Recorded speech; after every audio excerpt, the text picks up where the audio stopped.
इस फोटो को देखिए। एक व्यक्ति जिन्होंने अपने बाल मुंडवाए हैं, सफ़ेद कपड़े पहने हैं, झाड़ू लगाते हुए चल रहे हैं सड़क पे। कौन है ये और ऐसा क्यों कर रहे हैं? ये एक फिलोसॉफी को फॉलो करते हैं, एक रिलीजन को फॉलो करते हैं। ये एक जैन मुनि है जो जैनिज्म को फॉलो करते हैं।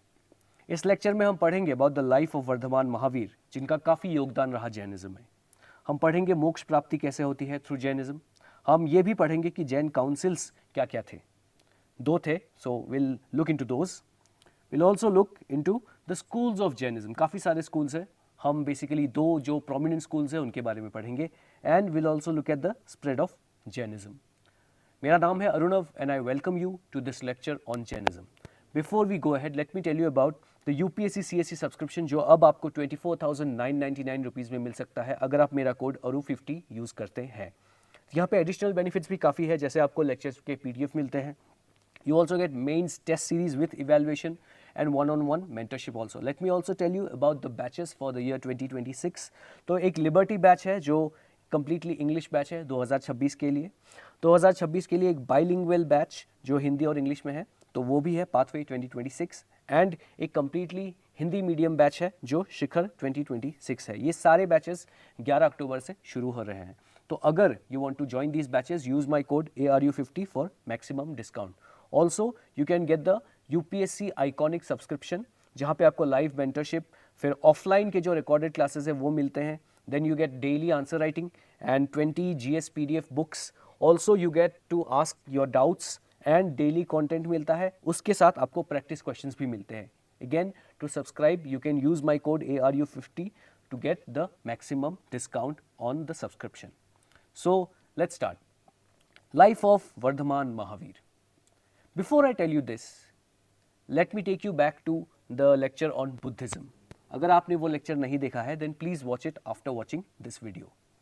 तो वहाँ मैंने आपको बताया था about श्रमणास। श्रमणास कौन थे? तो ये बेसिकली ट्रूथ ऑफ लाइफ को ढूंढ रहे थे कि क्या है लाइफ, फिर आगे क्या होता है। Once you die, what happens? Is there something greater than this? Soul जो है उसका क्या होता है? Do you take a rebirth? तो इन सब क्वेश्चंस को, बेसिकली फिलोसॉफिकल क्वेश्चंस को वो ढूंढ रहे थे। They were finding answers to all these questions. तो श्रमणा जो थे, तो they were looking for all these, और इसी में से निकले काफ़ी सारे हेटेरोडॉक्स सेक्ट्स, जिनके बारे में हमने देखा एक which was Buddhism. Then we have Jainism also here. Fine. तो वैसा चल रहा था उस समय। तो काफ़ी सारे लोग थे, काफ़ी सारी क्वेश्चनिंग चल रही थी, all of this. And let me tell you one interesting thing कि बुद्धिज़्म तो हमने पहले पढ़ लिया है, अब जैनिज़्म पढ़ रहे हैं। लेकिन let me tell you this कि जैनिज़्म जो है वो पुराना है बुद्धिज़्म से। जैनिज़्म जो है वो बहुत पहले ही आया था। बुद्धिज़्म हमने देखा कि गौतम बुद्ध के साथ शुरू हुआ, पर जैनिज़्म जो है that did not start with Vardhaman Mahavir. In fact Vardhaman Mahavir तो 24th तीर्थंकर थे। अब व्हाट इज तीर्थंकर, आई विल टेल यू। जो पहले तीर्थंकर थे वो थे ऋषभदेव।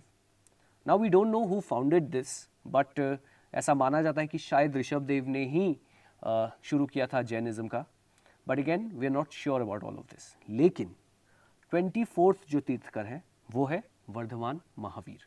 अब what is a tirthankar, let me tell you about that.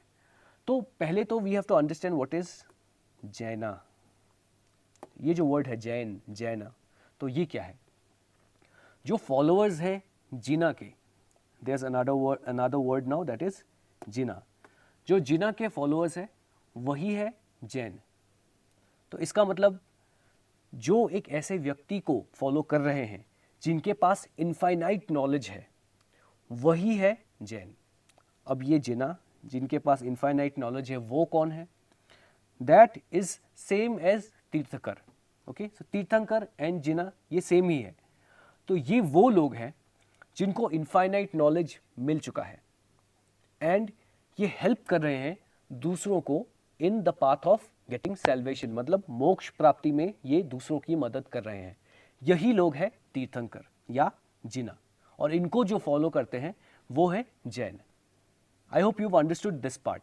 काफ़ी सारे टर्म्स हमने यूज़ किए यहाँ पे, but I hope I have made you understand कि कैसे ये जिना एंड तीर्थंकर सेम ही चीज़ें हैं and Jaina are the followers. I hope you understood. तो इंपॉर्टेंट पॉइंट ये है कि वर्धमान महावीर जो है वो 24th तीर्थंकर है. पहले थे जैसा मैंने बोला ऋषभ देव, ये याद रखिएगा. ठीक है. तो अब हम देखते हैं लाइफ ऑफ वर्धमान महावीर. तो ये पैदा हुए थे 599 BCE में. रिमेंबर, बुद्ध एंड महावीर ये दोनों कंटेम्पररी थे. सेम समय में दे वर देयर. ओके. कहाँ पैदा हुए थे? वैशाली में. कुंडग्राम एक गांव है, कुंडग्राम, वहां पैदा हुए थे. क्षत्रिय फैमिली से बिलोंग करते थे ये. फाइन.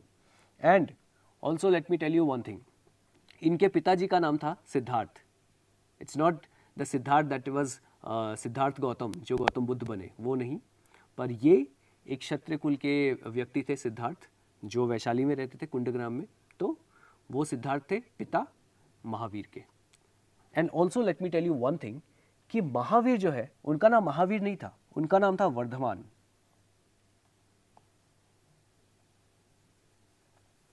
वर्धमान था इनका नाम.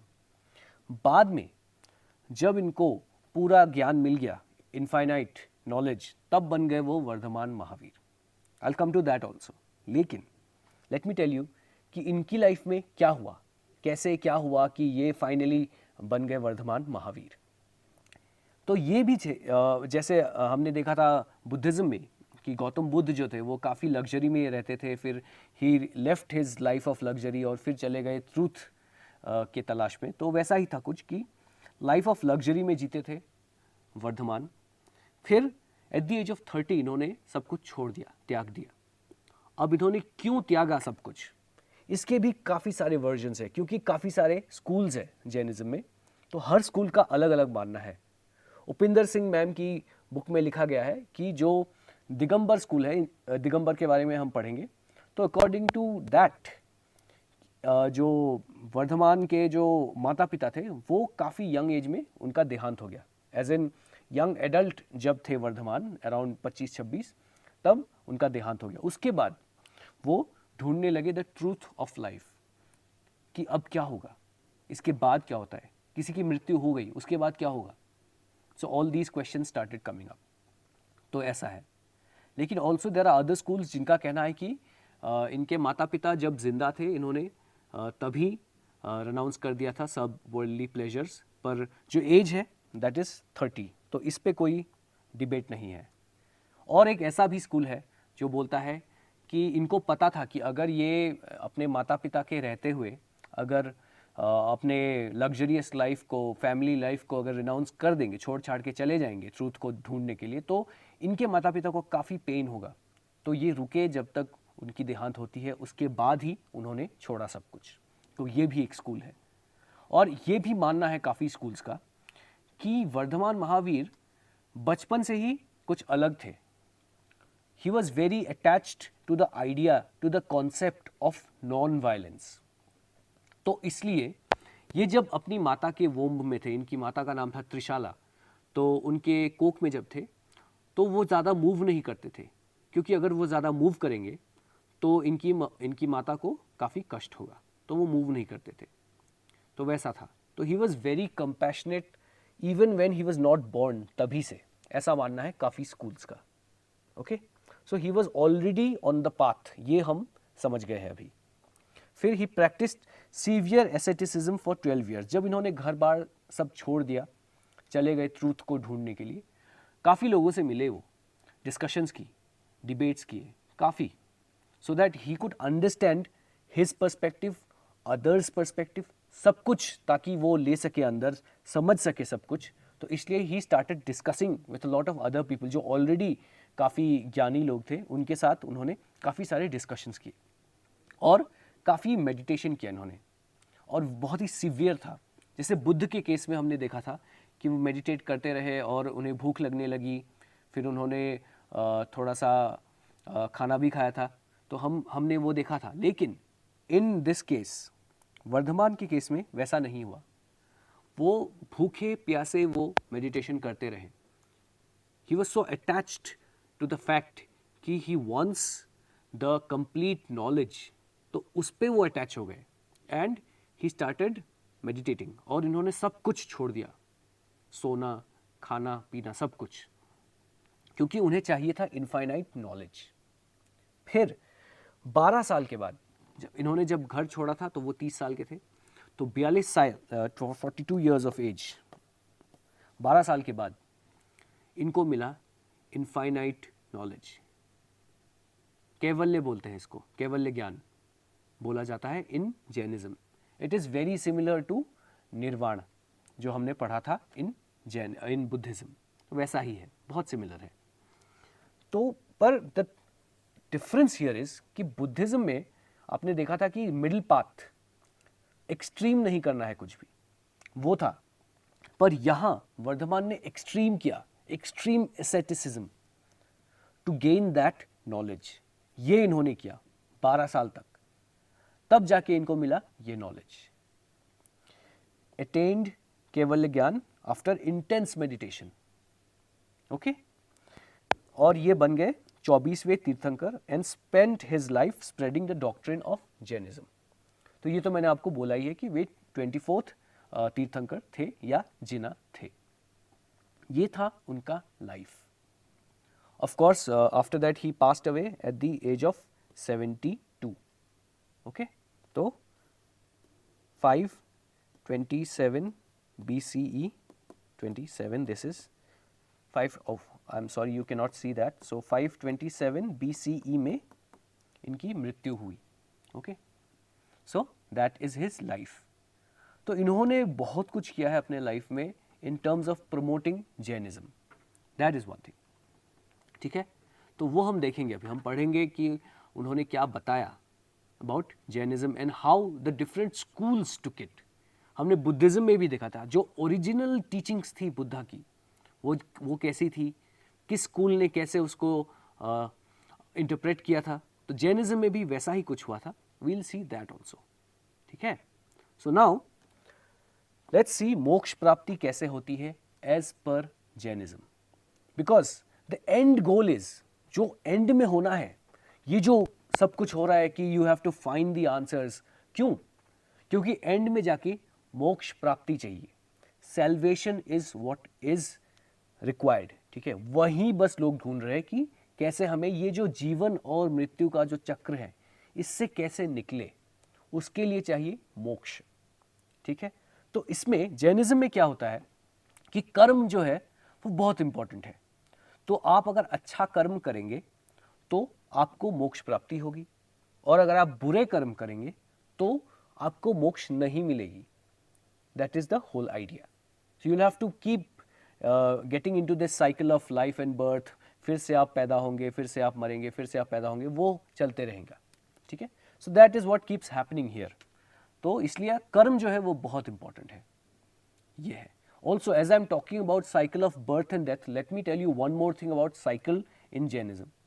तो ये जो वर्ल्ड है, this world, suppose this is the world, तो इसमें भी बोला गया है कि जो समय है उसमें एक साइकिल चल रहा है ऑफ हैप्पीनेस एंड मिजरी या सॉरो।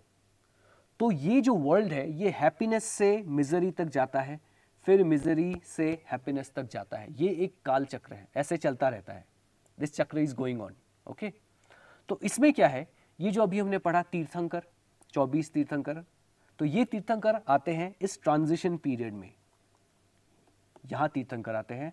फिर ये ट्रांजिशन पीरियड है जब मिजरी से हैप्पीनेस की तरफ जाते हैं, तब भी ये तीर्थंकर आते हैं। क्योंकि ऐसा माना गया है कि जब हैप्पी है सब कुछ फिर तो सब ठीक है।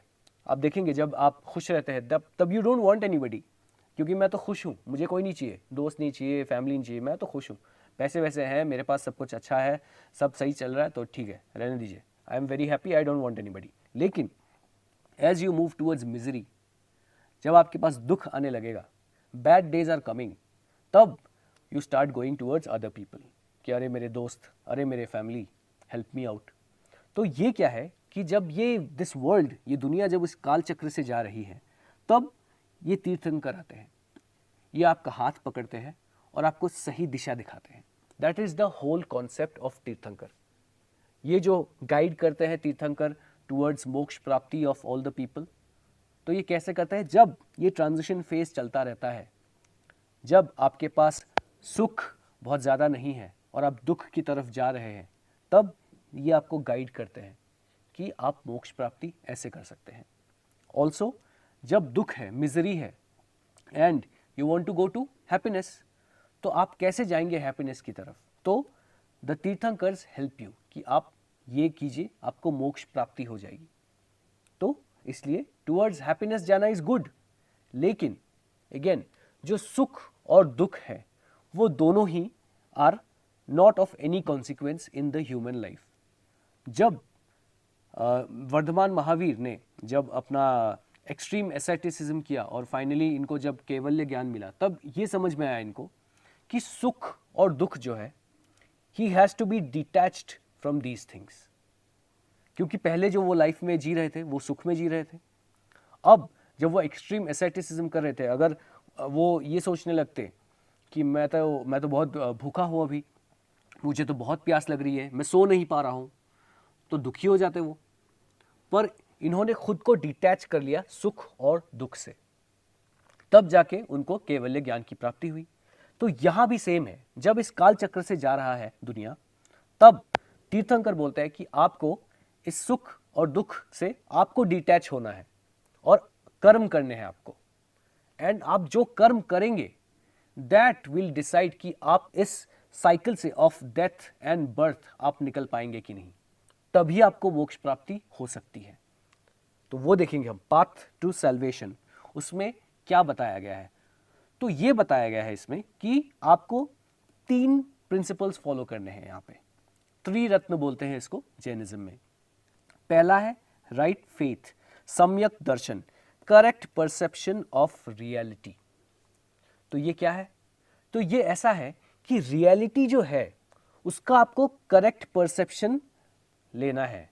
बेसिकली प्री कंसीव्ड नोशंस या सुपरस्टिशन ये सब आपका नहीं होना चाहिए। जो आपको आपके तीर्थंकर बता रहे हैं, आप उस पाथ पे अगर चलेंगे तो आपको राइट फेथ होगा। You put your faith in your तीर्थंकर। तो तीर्थंकर अगर आपको कुछ बोल रहे हैं, आप उसको फॉलो कर रहे हैं, ये बन गया आपका right faith. Then right knowledge, सम्यक ज्ञान, understanding the nature of existence. Knowledge जो है it has to be sufficient. Sufficient knowledge अगर आपके पास नहीं है तो आप किसी चीज को करेक्टली नहीं जान सकते हैं। So you have to have this knowledge which is sufficient and it is accurate. तो ये दो चीजें, sufficient and accurate knowledge आपके पास अगर होंगी तभी आपके पास right knowledge होगा, सम्यक ज्ञान। तो ये भी आपको मिल सकता है from your तीर्थंकर। तीर्थंकर आपको देंगे ये right knowledge। और right conduct, सम्यक चरित्र, living an ethical life। तो अब लोगों ने बोला कि ठीक है, राइट फेथ हम मान लेंगे जो तीर्थंकर बोलेंगे, राइट नॉलेज हम तीर्थंकर से ले लेंगे, लेकिन राइट कॉन्डक्ट जो है, एथिकल लाइफ जो जीना है, वो उसके लिए हम क्या करें अब? तो इसके लिए पंच महाव्रत है, 5 व्रत जो आपको लेने हैं। अब यहां पे मैंने लिखा है महाव्रत, इसको अनुव्रत भी बोलते हैं। महाव्रत तब होता है जब कोई स्ट्रिक्टली इन 5 को फॉलो करता है। अनुव्रत तब होता है जब कोई पार्शियली फॉलो करे इन 5 को। I hope you understood the difference between panch mahavrat and anuvrat. ठीक है, यहां तक समझ में आ गया? अब आगे बढ़ते हैं। तो वो व्रत क्या है? पहला जो है वो है ahimsa, non violence in thought, word and deed. तो ऐसा नहीं है कि आप किसी को मार नहीं रहे हैं तो वो नॉन वायलेंस है। इन थॉट ऑल्सो, सोचना भी नहीं है किसी को मारने के बारे में। ठीक है। इन वर्ड एंड डीड, बोलना भी नहीं है कि किसी को मारूंगा। इन डीड, मारना तो है ही नहीं, काम तो करना ही नहीं है। ठीक है, काम बेसिकली मतलब मारना तो है ही नहीं, तो डीड मतलब करना उस काम को, तो वो तो आप करेंगे ही नहीं ऑफ कोर्स। पर सोचना भी नहीं है, बोलना भी नहीं है। और क्योंकि अहिंसा को फॉलो करना है, इसलिए हमने पहले जो वो फोटो देखी थी जिसमें वो जैन मुनि वो झाड़ू लगाते हुए जा रहे थे रोड से। क्यों? क्योंकि अगर रोड पे कीड़े मकोड़े हैं तो उन्हें भी गलती से ना मार दे, इसलिए। That level of non violence is being followed by Jain Monks. आप सोच सकते हैं कितना स्ट्रिक्ट है जैनिज्म, राइट? जो नेक्स्ट है व्रत, वो है सत्य, कमिटमेंट टू ट्रूथफुलनेस, सच बोलना है आपको। Very simple to understand, right? अस्तेय मतलब आपको चोरी नहीं करनी है, या अगर आपको किसी ने अपने मन से नहीं दिया है तो उसको नहीं लेना है, ठीक है? तो वो है अस्तेय। और also let me tell you one more thing कि ये जो अहिंसा है, इसी की वजह से आप देखेंगे कि काफ़ी सारे जैन फॉलोअर्स जो हैं वो एग्रीकल्चर नहीं करते हैं, वो ट्रेडिंग करते हैं, मर्चेंट्स है वो। क्योंकि अगर आप एग्रीकल्चर करेंगे, जब आप हल लेकर जाएंगे खेत में, तो काफ़ी सारे छोटे छोटे कीड़े मकोड़े जो है शायद मर जाएंगे बिकॉज ऑफ दैट प्लाउ, हल से। तो यही कारण है कि काफ़ी सारे जैन फॉलोअर्स जो हैं वो एग्रीकल्चर नहीं करते हैं, ठीक है? चौथे को देखते हैं, ब्रह्मचर्य, प्रैक्टिस ऑफ सेलिबेसी और chastity. And this was added by Vardhaman Mahavir. इससे पहले 4 हुआ करते थे, ये जो 5वां है ब्रह्मचर्य, ये ऐड किया वर्धमान महावीर ने। फिर अपरिग्रह, non attachment to material possessions. Material possessions जैसा हमने पहले भी देखा था डिजायर के बारे में, जब हमने पढ़ा था बुद्धिज्म में, तो तब भी हमने देखा था। तो यहाँ भी आप अगर देखेंगे तो मटेरियल पोजेशंस अगर आप इसको छोड़ देंगे तो you will see a lot of problems have solved, ठीक है? अब जैसे आप देखेंगे, सोचिए कि ये फ़ोन चाहिए, वो गाड़ी चाहिए, ऐसा टीवी चाहिए, प्ले स्टेशन चाहिए, तो these are of material possessions, right? पर क्योंकि वो नहीं मिल रहा है तो लोग दुखी है कि मैं लैम्बोर्गिनी नहीं खरीद पा रहा हूँ, मेरे पास PS5 नहीं है, मेरे पास मैकबुक नहीं है, तो इस वजह से लोग दुखी है। लेकिन the moment you detach your self from all these things, जैसा यहाँ पे बोला है non attachment to material possessions, कि मेरे पास नहीं है, ठीक है, आई एम हैप्पी, काम तो चल रहा है मेरा, मैं तो खा रहा हूँ, राइट? सांस तो ले रहा हूँ, जी रहा हूँ, तो my problem is solved, right? तो अगर आपके पास सपोज कोई ऐसी महंगी चीज़ है जो बहुत प्यारी है आपको, और सपोज कल ख़राब हो जाए या टूट जाए, तो आपको दुख होगा। लेकिन अगर आप अटैच्ड ही नहीं हो उस चीज़ से, तो क्या आपको दुख होगा अगर वो काम नहीं करे कल, या ख़राब हो जाए या टूट जाए? तो नो। तो वही बात है कि you have to be detach from all these material possessions, और परिग्रह वही है। तो यही है 5 महाव्रत, पंच महाव्रत जिसको बोलते हैं, या अनुव्रत भी बोलते हैं। तो अगर आप इसको करेंगे तो राइट कॉन्डक्ट हो सकता है। इनफैक्ट त्रिरत्न फॉलो करने के लिए भी पंच महाव्रत आप ले सकते हैं। That has been said by Jainism, ठीक है? तो I hope you understood this, क्योंकि ये सबसे इंपॉर्टेंट पार्ट है इन जैनिज्म। त्रिरत्न और पंच महाव्रत बहुत इंपॉर्टेंट है, ठीक है? And also let me tell you one thing, जो मैं बाद में बताता आपको, पर let me tell you now itself, कि जैनिज्म का जो एक कारण है डिक्लाइन का, वो ये भी है अहिंसा। वाई? क्योंकि जैसा मैंने बोला कि आप अगर अहिंसा फॉलो करें, अगर ये आप व्रत ले रहे हैं, तो आप एग्रीकल्चर नहीं कर सकते हैं। तो उस समय के बारे में सोचिए आप, जब दिस वाज देयर, हमने देखा अभी कि Mahavir was born in the year 599 BCE, तो उस समय के बारे में पढ़िए आप, सोचिए आप, अगर उस समय आप एग्रीकल्चर नहीं कर रहे हैं तो आपके पास इतने साधन तो है नहीं कि आप ट्रेडिंग कर सके या मर्चेंट बन सके, राइट?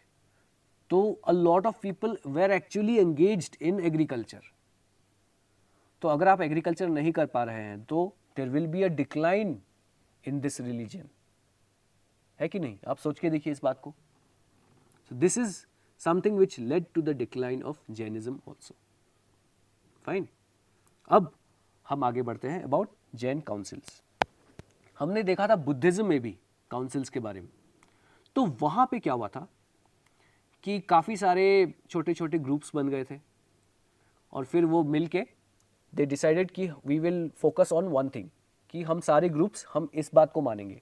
पर ऐसा नहीं हो पा रहा था, फिर काफ़ी सारे स्कूल्स बन गए, वैसा हमने देखा था। यहाँ भी कुछ ऐसा ही है। लेकिन सबसे इंपॉर्टेंट जो है वो फर्स्ट काउंसिल में ये हुआ, resulted in the compilation of Jain text, अंग लिटरेचर बोलते हैं इसको। अब क्या है अंग लिटरेचर हम देखेंगे उसके बारे में भी, लेकिन कंपाइलेशन ऑफ जैन टेक्स्ट क्यों इंपॉर्टेंट है? क्योंकि इससे पहले जो जैन टेक्स्ट्स थे फ्रॉम द फर्स्ट तीर्थंकर टू द 24th, ये सारे ओरल थे, मतलब आपको मुंह जुबानी याद रखना था। जो डिसाइपल्स होते थे जैनिज्म में वो इसको याद रखते थे, एंड इसमें प्रॉब्लम ये है कि आप कुछ भूल सकते हैं। इतना सारा लिटरेचर है, अगर आप कुछ भी भूल गए उसमें तो it will pass down to the next generation गलत। तो इसलिए ये बहुत इंपॉर्टेंट था कि इसको लिखा जाए। तो जो पहले काउंसिल में क्या हुआ, इसको लिखा गया, कंपाइल किया गया, सारा नॉलेज जो है जैनिज्म में उसको कंपाइल करके लिखा गया। किस साल में हुआ? 310 BCE पाटलिपुत्र में हुआ, प्रिसाइडेड बाय स्थूलभद्र। ठीक है। और सेकंड काउंसिल में क्या हुआ कि एक फाइनल कंपाइलेशन हुआ ऑफ अंगास एंड उपांगास। ये क्या है ये भी हम देख रहे हैं, होल्ड योर हॉर्सेस। ये कब हुआ? 512 CE, ठीक है, CE नॉट BCE, CE एट वल्लभी गुजरात में, एंड प्रिसाइडेड बाय देवर्दी क्षमा रमणा। ठीक है। तो अब हम देखते हैं ये क्या है, अंग उपांग ये सब क्या है। तो जैन लिटरेचर में आप देखेंगे ये कुछ, these are just 4 I have mentioned, पर और भी काफ़ी सारे टाइप्स ऑफ लिटरेचर है। there's a lot of literature in Jainism। पर पहले जो सबसे इंपॉर्टेंट है वो अंग है, canonical text detailing Mahavir teaching. अब व्हाट इज कैनोनिकल टेक्स्ट? किसी भी रिलीजन में जो सबसे इंपॉर्टेंट टेक्स्ट होता है उसको कैनोनिकल बोलते हैं, जो सबको फॉलो करना ही होता है वो होता है canonical text in any religion. Fine. तो जिस टेक्स्ट में या जिन टेक्स्ट्स में महावीर के ओरिजिनल टीचिंग्स लिखे हुए हैं वो है अंगास। ठीक है, अंग इसको बोलते हैं। बहुत ही डिटेल में सारे टेक्स्ट को कंपाइल किया गया था, फर्स्ट काउंसिल में हमने देखा। ठीक है। फिर उपांग, ये क्या है? ये एडिशनल टेक्स्ट है जिनमें various aspects of philosophy and ethics इनको भी लिखा गया। ठीक है, वो हमने देखा सेकेंड काउंसिल में हुआ। ऑलरेडी फर्स्ट काउंसिल में कंपाइलेशन हुआ अंग का, सेकेंड काउंसिल में और कुछ कंपाइलेशन हुआ अंग में एंड उपांग में। ठीक है, तो ये हुआ था सेकेंड काउंसिल में। आई होप यू अंडरस्टूड अंग एंड उपांग में डिफरेंस क्या है, राइट? अंग द मोस्ट इंपॉर्टेंट टेक्स्ट, उपांग जो है वो एडिशनल है, इसमें फिलोसॉफी एंड एथिक्स के बारे में भी लिखा गया है। ठीक है। फिर there is another this text which is Cheda Sutra, जो टेक्स्ट ऑन मोनास्टिक डिसिप्लिन। अब अगर किसी को मॉन्क बनना है या नन बनना है इन द जैन डिसिप्लिन, तो उनको क्या फॉलो करना होगा, the discipline that they have to follow, तो वो है ये यहाँ पे लिखा हुआ है चेद सूत्र में। ठीक है। एंड मूल सूत्र, मूल सूत्र क्या है? इसमें फंडामेंटल टेक्स्ट फॉर बिगिनर्स। अगर किसी को जैन मंक या नन बनना है तो वो कौन से टेक्स्ट पढ़ेंगे? बिगिनर, क्या पढ़ने से आप जैन डिसिप्लिन या जैन फिलोसॉफी के बारे में सीखेंगे, and you will start understanding this and you will get into Jainism. कौन से टेक्स्ट है? दैट दोज आर मूल sutras, fundamental text for beginners. ठीक है। और ये सारे टेक्स्ट जो है these way written in Ardhamagadhi. ठीक है, प्राकृत का ही एक डायलेक्ट है जो अर्धमगधी है, उसमें लिखा गया था। ऑफ कोर्स लेटर ऑन जो काफ़ी सारे जैन टेक्स्ट आए वो संस्कृत में भी लिखे गए, पर वो बहुत बाद में हुआ। पर ये जो काउंसिल्स के टाइम में हो रहा था, initially it was all in Ardhamagadhi. Fine. Then let us look at the different schools of Jainism. अब इसमें क्या होता है कि मगध में, मगध के बारे में हमने ऑलरेडी पढ़ा महाजनपद में, वहाँ पे एक फेमिन आता है। तब चंद्रगुप्त मौर्य राजा थे। ठीक है। तो सपोज दिस इज मगध। ठीक है, दिस इज द नॉर्थ, ये नॉर्थ है, ये साउथ है, ये ईस्ट है, ये वेस्ट है इंडिया का। ठीक है, ये मगध है। यहाँ पे यहाँ फेमिन आया, अकाल पड़ा। ठीक है। तो एक व्यक्ति थे जो चंद्रगुप्त मौर्य के स्पिरिचुअल गुरु थे। ठीक है, तो उनका नाम था भद्रबाहु। तो भद्रबाहु ने बोला चंद्रगुप्त मौर्य को कि राजा, यहाँ अकाल पड़ने वाला है, तो हम यहाँ से कहीं दूर जाते हैं सो दैट हमारी प्रजा को कोई प्रॉब्लम ना हो। तो वो वहाँ से साउथ की तरफ चले जाते हैं। South, this is south, right? आपको दिख रहा है this, north south east west.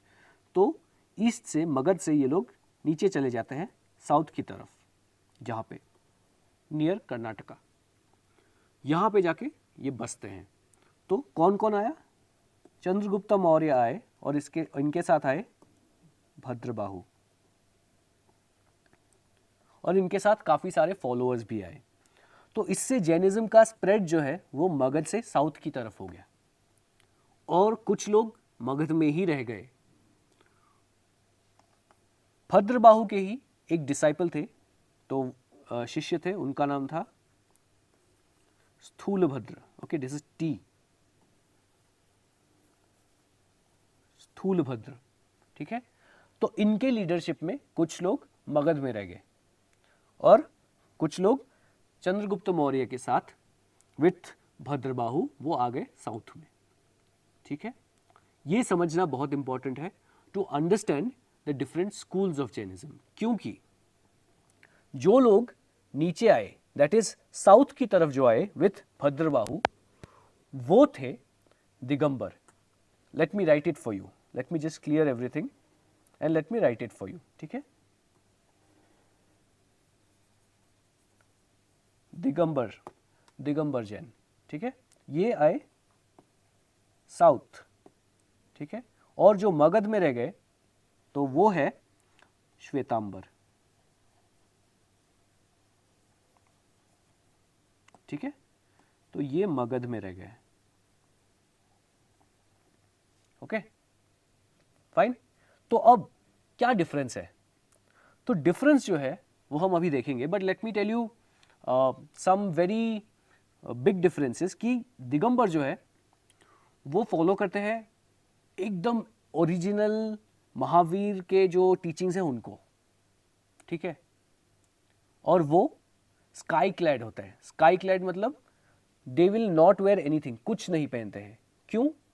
क्योंकि they are giving up all attachments. Mahavir ने कहा था कि गिव अप ऑल अटैचमेंट्स। तो जब उनको केवल्य ज्ञान की प्राप्ति हुई तब उन्होंने कुछ नहीं पहना, बिकॉज कपड़े भी जो है वो आपके अटैचमेंट्स है। आप देखिएगा, आप सोचिए अबाउट दिस। बहुत सारे लोगों को H&M के कपड़े अच्छे लगते हैं।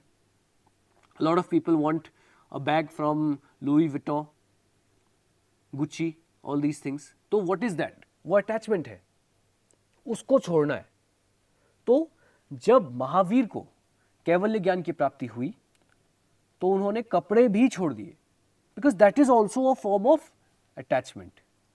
और ये जो साउथ में आए दिगंबर्स, ये इसी को फॉलो करते हैं कि नो फॉर्म ऑफ अटैचमेंट, तो हम कपड़े भी नहीं पहनते हैं, राइट?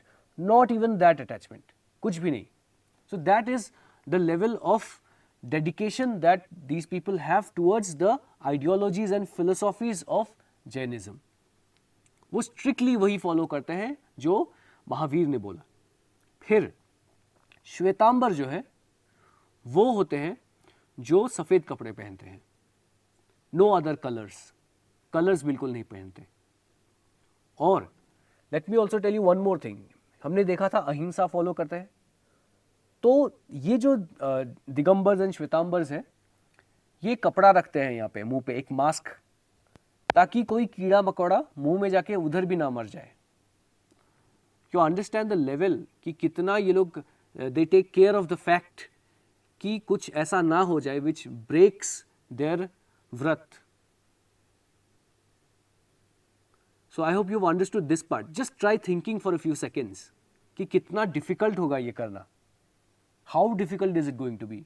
एंड इमेजिन आज के दिन you are following all of this, कितना डिफिकल्ट होगा। But you have to think कि कोई इस रिलीजन को कैसे फॉलो कर रहा है with so much dedication. Think of it, मतलब आपकी जो आइडियोलॉजी कितनी towards aligned towards Buddha, aligned towards Jainism होना पड़ेगा to be able to follow this. That level of dedication is required. तो इसलिए Jainism is not very easy to follow, पर जो फॉलो कर लेते हैं there is a very high chance कि वो बहुत ही इवॉल्व्ड हो जाते हैं because of this strict discipline that you have to follow in Jainism. तो मैंने आपको दो स्कूल्स के बारे में बताया। Of course there are other subsects also under these, उन पे हम नहीं जा रहे हैं। हम दो ब्रॉड स्कूल्स को ही देखेंगे अभी, which are Digambar and Shvetambar, ठीक है। तो पहले सबसे पहले दिगंबर को हम देखते हैं. Digambar followers of sky clad sect. मैंने बोला स्काई क्लैड क्योंकि they don't wear anything. Believe that true monks जो है वो renounce all possessions including clothes, जिसके बारे में मैंने आपको बोला अभी. Fine. And here is something which is also not very, how do I tell you now, this thing is not very clear now, लेकिन देर आर सम टेक्स्ट्स जहाँ पे ये लिखा गया है कि they claim that women cannot attain liberation unless reborn as men. तो इनका मानना है अकॉर्डिंग टू सम टेक्स्ट्स कि महिलाएं जो है उनको मोक्ष प्राप्ति नहीं हो सकती है इन देयर करंट फॉर्म. तो उनको पैदा होना पड़ेगा एज पुरुष ताकि उनको मोक्ष प्राप्ति हो. Fine. And focus on strict asceticism. ये तो मैंने बोला ही. दैट इज द रीजन कि they don't even wear clothes. Fine. काफ़ी स्ट्रिक्ट है, बाल मुंडवाना पड़ता है इनको if they get into this. So all of these things are there. That is Digambar. Then moving to Shvetambar. White कपड़े पहनते हैं, मैंने बोला आपको already. Believe that wearing white clothes does not hinder spiritual progress. Spiritual progress मतलब जो मोक्ष प्राप्ति की तरफ आप बढ़ रहे हैं, अगर आप सफ़ेद कपड़े पहने तो आपको हिंडर नहीं करता है, बिकॉज सफ़ेद है, there is no colour in it, right, it's all white, तो it's fine. That's what Shvetambars believe. Hold that women can achieve liberation. अब इसमें आप देखिए कि जैसा हमने दिगंबर में देखा कि women will have to be born as पुरुष, लेकिन यहाँ पे ये माना जाता है कि वीमेन को भी मोक्ष प्राप्ति हो सकती है. ऐसा ज़रूरी नहीं है कि उनको पुरुष होकर पैदा होना पड़ेगा तभी मोक्ष प्राप्ति होगी, ऐसा नहीं है. ठीक है. फिर more liberal practices as compare to Digambars. Digambars में काफ़ी स्ट्रिक्ट एसेटिसिज्म हमने देखा, पर यहाँ पे थोड़े से लिबरल हैं. Monks and nuns live in monastic communities, मतलब मोनेस्ट्रीज में, विहाराज में रहते हैं ये, और फॉलो करते हैं जो मोनास्टिक डिसिप्लिन है उसको इन श्वेतांबर्स. फाइन. उसके बाद let's look at the spread of Jainism. ठीक है. अब ये माना जाता है अकॉर्डिंग टू सम स्कूल्स कि महावीर ने, वर्धमान महावीर ने, जब उनको कैवल्य ज्ञान की प्राप्ति हो गई तब वो कई जगह घूमे और उन्होंने काफ़ी वहाँ पे सरमन्स दिए और काफ़ी लोगों से बातचीत की. उन्होंने अपना ज्ञान जो उनको मिला, जो इनफाइनाइट ज्ञान मिला, वो उन्होंने काफ़ी लोगों को दिया. तो ऐसा माना जाता है. लेकिन काफ़ी स्कूल्स ये भी मानते हैं कि उन्होंने ऐसे जगह जगह जाकर स्प्रेड नहीं किया जैनिज्म को, पर वो एक जगह पर ही बैठे रहे, पर जो उनके शिष्य थे उन्होंने उनसे ज्ञान लेकर उसे आगे बढ़ाया. So that is also another school that thinks. Fine. तो स्प्रेड के बारे में थोड़ा हम देखते हैं. तो initially spread through Kshatriya and mercantile class. क्यों? क्योंकि हमने देखा था when the heterodox sects came out after the later Vedic age, तो दैट वाज बिकॉज क्योंकि वो दुखी थे एक रिजिड कास्ट सिस्टम को लेकर, और क्योंकि कास्ट सिस्टम इतना रिजिड है, क्षत्रिय सेकंड पे आते हैं और जो मर्केंटाइल क्लास है basically the Vaishyas, they are in the third in terms of the hierarchy. तो इसलिए वो खुश नहीं थे इससे, क्योंकि पैसा था मर्केंटाइल क्लास के पास, वैश्यस के पास पैसा था, क्षत्रियस के पास पावर था, लेकिन सबसे ऊपर थे ब्राह्मण्स. तो उन्हें ये पसंद नहीं आया. तो इसलिए ये जो है जो मर्केंटाइल क्लास और क्षत्रिय क्लास, वो जो हेटेरोडॉक्स सेक्ट्स थे जैसे कि बुद्धिज्म, जैनिज्म, आजीविकास, उनकी तरफ वो बढ़ने लगे थे. Again that is the reason here. Okay. Initially उधर स्प्रेड हुआ. फिर royal patronage from rulers like Chandragupta Maurya. मैंने बुद्धिज्म वाले लेक्चर में आपको बताया था, राजा जिस रिलीजन को फॉलो करते हैं प्रजा भी उसको फॉलो करने लग जाती है. तो चंद्रगुप्त मौर्य अगर पैट्रोनेज देने लगे जैनिज्म को, तो there is a very high chance कि people will be also following, the people in Magadh वो भी फॉलो करने लगेंगे जैनिज्म को. और जैसा हमने देखा कि साउथ की तरफ जब गए तो उधर भी वो लोगों को लेकर गए, and Jainism spread to south also, and west की तरफ भी वो फैला था. Establish monasteries in major urban centres, तो इसलिए भी स्प्रेड हुआ. जो मेजर अर्बन सेंटर्स थे महाजनपद में हमने देखा था, तो वहाँ पे जब आप विहार एस्टैब्लिश करते हैं तो काफ़ी लोग जुड़ेंगे आपसे विहार में आके, फिर संघ का पार्ट बन जाएंगे. तो that was how it was spread. It spread to western India, जैसा मैंने बोला आपको, गुजरात, राजस्थान, और साउथ इंडिया में कर्नाटका, तमिलनाडु में. गुजरात में अगर आप देखें तो ट्राई रिमेंबरिंग, जो सेकंड काउंसिल था जैन काउंसिल, वो गुजरात में ही हुआ था, वल्लभी में, राइट. तो इसका मतलब ऑलरेडी वहाँ तक स्प्रेड हो चुका था जैनिज्म. इसलिए हो पाया उधर. Fine. Now this was the end. And let me tell you about the subscription again. So UPSC CSE subscription जो है वो 24,999 में आपको मिल रहा है अगर आप मेरा कोड ARU50 यूज़ करते हैं. लिमिटेड टाइम के लिए ही है. And let me also tell you कि mains test series with evaluation 1-on-1 mentorship आपको मिलता है. एंड रिमेंबर कि जो सारे टॉप एडुकेटर्स हैं वो आपको पढ़ाएंगे when you get the subscription. And that's the best thing that can happen because when you go somewhere else वहाँ पे काफ़ी एडुकेटर्स ऐसे होते हैं कि जो एक अच्छा है किसी सब्जेक्ट का, बाकी सारे अच्छे नहीं हैं. लेकिन here you get the top educators from every subject. किसी भी लैंग्वेज में आप सीख सकते हैं. देन लैंग्वेज के बारे में बोल रहा था, तो लेट मी टेल यू कि लिबर्टी बैच जो है 2026 के लिए वो इंग्लिश में है. वो शुरू होने वाला है 11 अक्टूबर से. 11 अक्टूबर से ही पाथवे बैच 2026 के लिए शुरू होने वाला है. ये एक इंग्लिश बैच है, हिंदी और इंग्लिश दोनों में. एंड एक कम्प्लीटली हिंदी मीडियम बैच है जो शिखर है 2026 के लिए. वो भी 11 अक्टूबर से शुरू होने वाला है. तो सब्सक्रिप्शन लेने के लिए you can use my code ARU50 and you can be a part of these batches. और आइकॉनिक सब्सक्रिप्शन के बारे में भी मैंने आपको बताया था. Let me tell you again कि लाइव मेंटरशिप प्रोग्राम मिलता है आपको. ऑफलाइन जो रिकॉर्डेड क्लासेस है वो आपको मिल जाती है यहाँ पे. So that's a very good advantage. Daily answer writing आपको मिलता है यहाँ पे. 20 PDF बुक्स मिलती है GS की. फिर आप डाउट पूछ सकते हैं. डेली कंटेंट आपको मिलता है और प्रैक्टिस क्वेश्चंस भी मिलते हैं. Again to get the iconic subscription you can use my code ARU50. तो बस यही था आज का lecture. See you again in the next lecture. But keep revising. अब तक आपने जो पढ़ा है पढ़ लीजिए. एंड अगर आपने बाकी लेक्चर्स नहीं देखे हैं then please go through the playlist and watch the other lectures as well so that आपका एक क्रोनोलॉजिकल ऑर्डर में जो अंडरस्टैंडिंग है वो बनता रहे. So that you are able to understand the next lectures जो आने वाले हैं. Okay, so thank you so much. See you again.